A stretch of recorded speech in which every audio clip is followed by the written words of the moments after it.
Hello everyone. I would like to welcome Dr. Prashant Ambad, who is the Dean of Maharashtra Institute of Technology.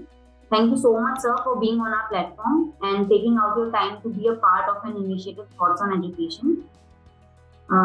This initiative will help to bridge the long-term gap between the vision of the top management and the students.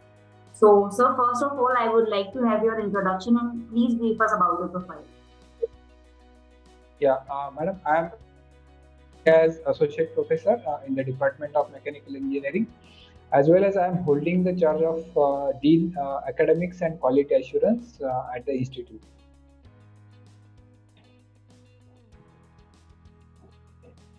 And presently, as the Institute is has received an autonomous status, so we are working on that autonomous implementation.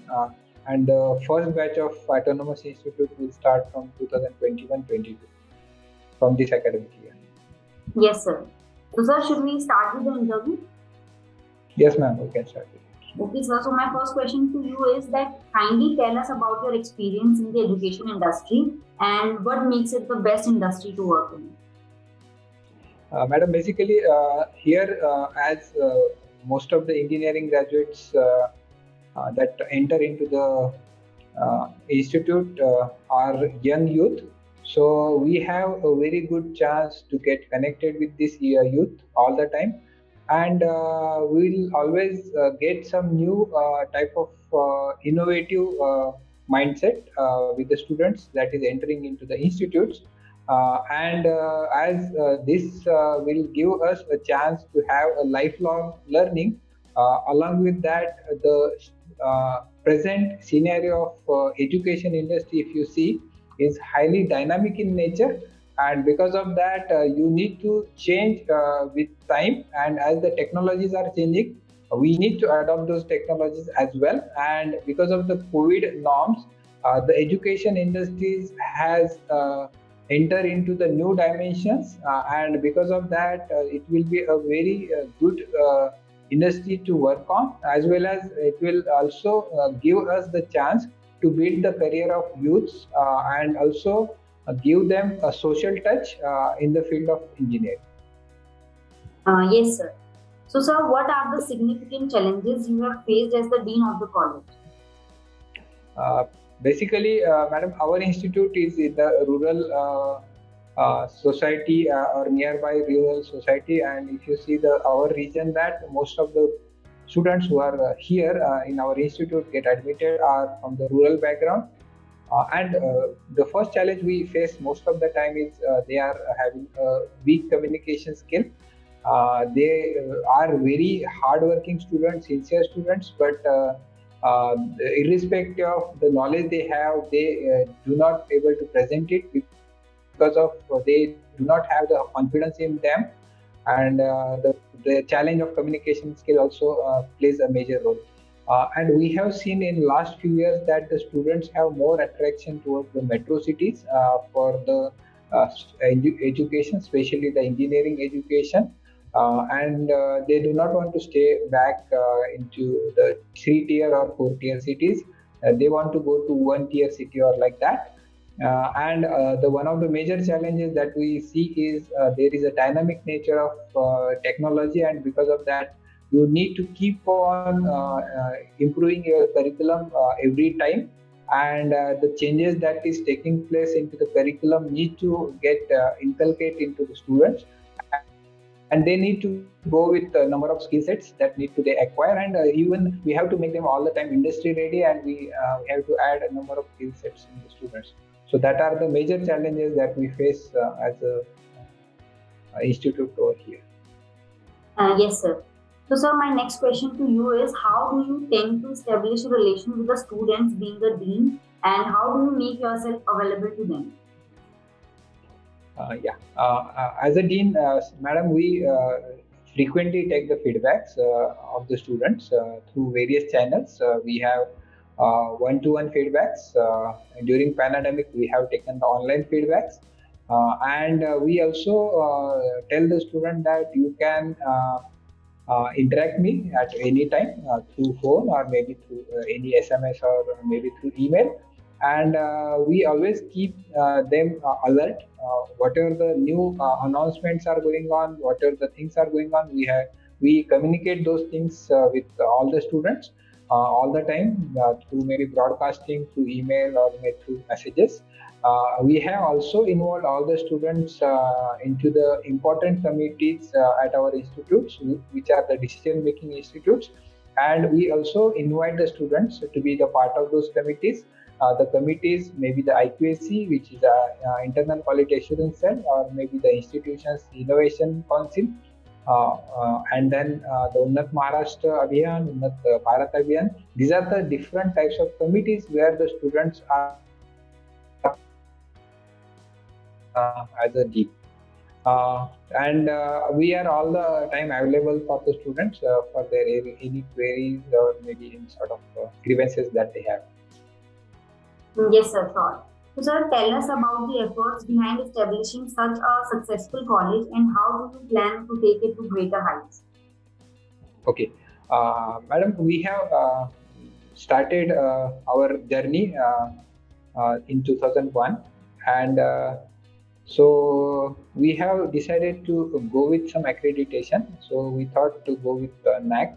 So we have started the preparation for the NAC, and in 2017 October we have received the NAC A grade to our institute, and we were the first self-financed private institute in the region who have received the NAC A grade. And with that, we thought as it was one of the eligibility to become autonomous, so we have started preparing for the NAC as well as we have started preparing for autonomous status also. And recently in 2021, the committee has visited our campus in the first week of January, and we have also received the autonomous status to our institute.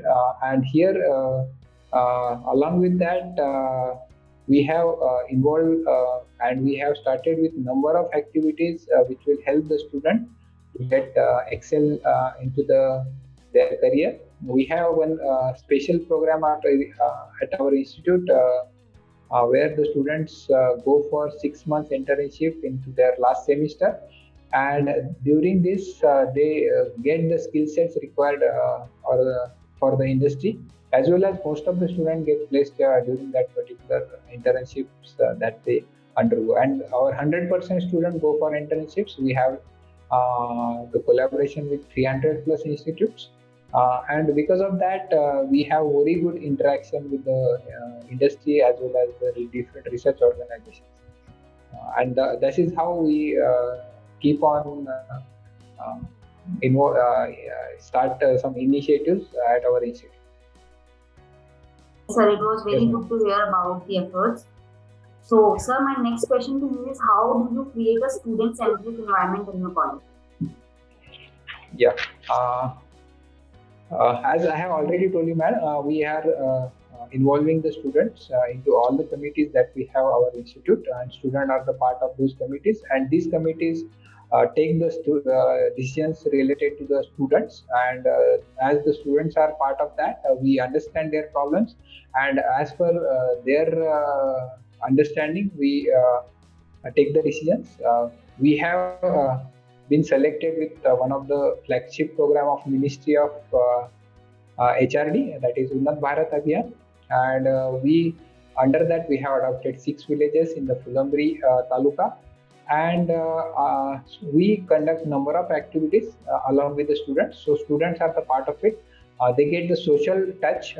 They come with us in those villages, and they carry out number of activities which will be beneficial for the villagers over there. We are also empaneled under Unnat Maharashtra Abhiyan, where we take up the projects from the government of Maharashtra. The students also take up these projects along with us, and they also take up some consultancy projects along with some research projects, and they are everywhere they are involved as a part of that. Along with that, we have NSS, NCC units where the students get participation, and they also involved into the social activities under that. We have also part of Institutions Innovation Council, which is established under the guidelines of Ministry of Education's Innovation Cell.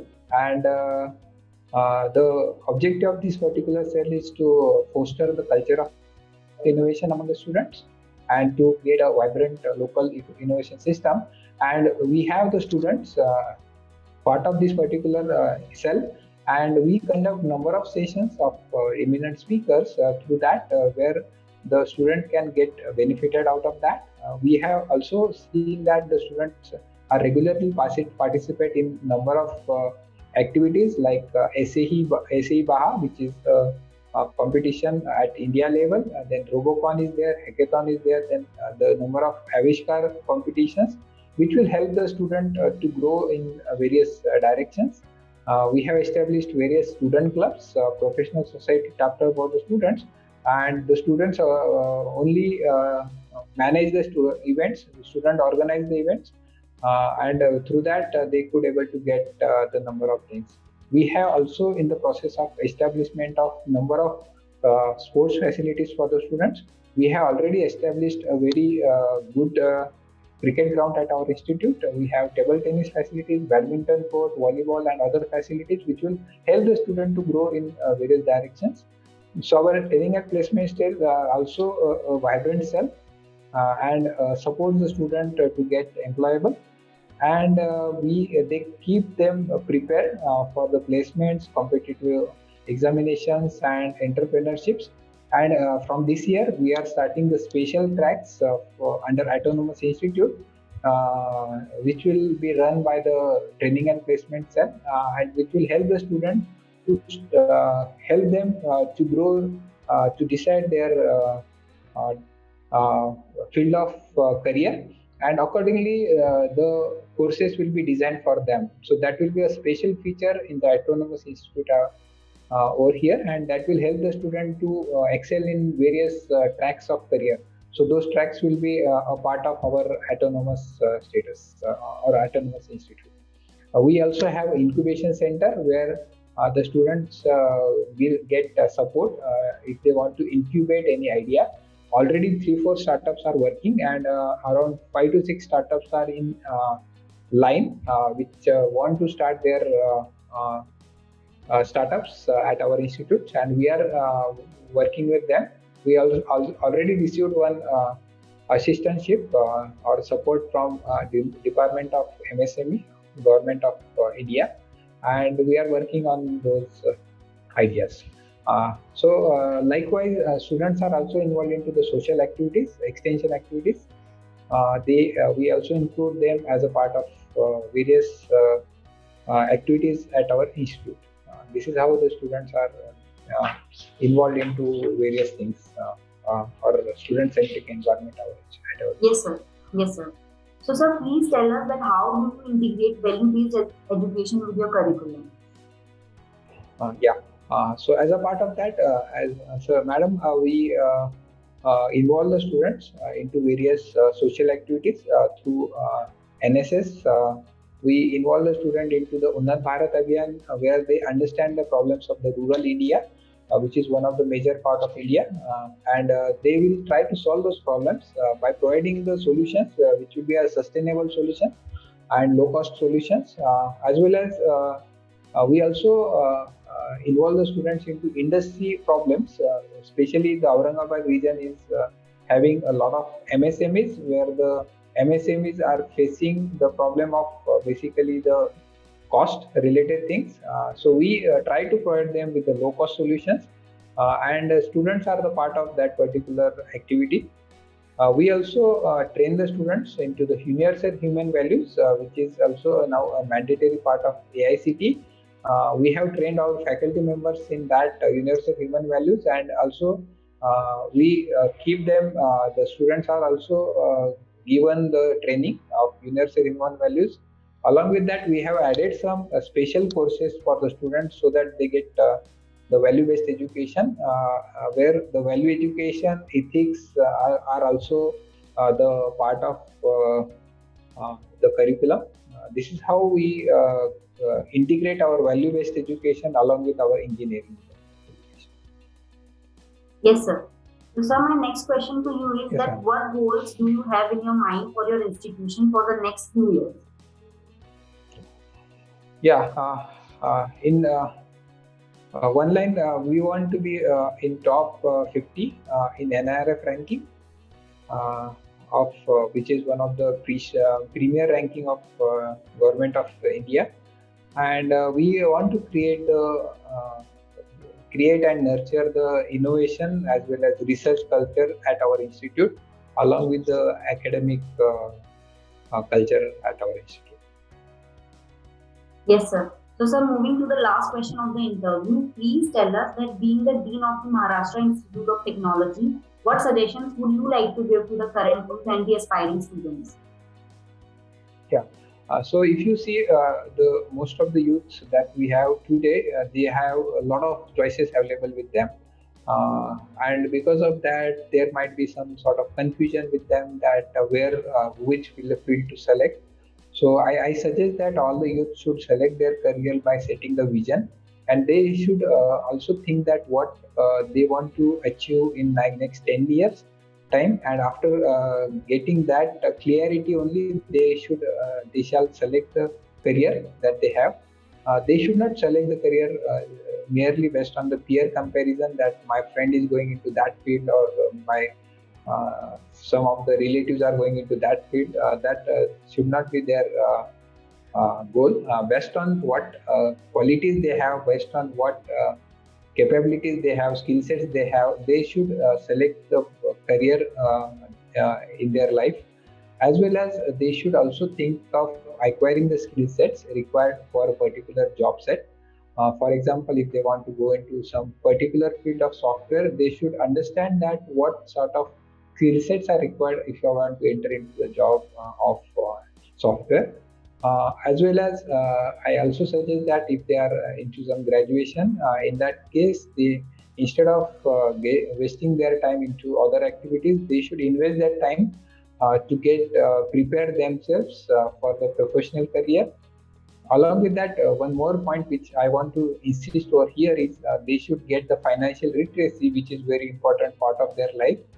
Because you can, if you take the example of Warren Buffett, who is known as one of the richest person, and why he is richest, because when I have heard from in one of the interviews that he started investing from the year 12. Means in the 12th, when he was 12 years old, he started investing into share bazaar and share market. And when asked by someone that you have started very early, so his answer is I feel that I am late in the age of 12 also. So this is what is important from the youth point of view, and which will help them to build their career and to have a better prospectus professional career in their life. Yes, sir, Thank you. sure. So, sir, it was very good to hear you. Thank you so much Yeah. for connecting and for your valuable time.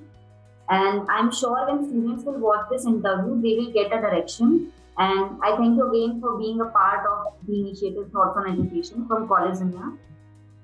Yeah, thank you, madam. Thank you. Thank you, sir.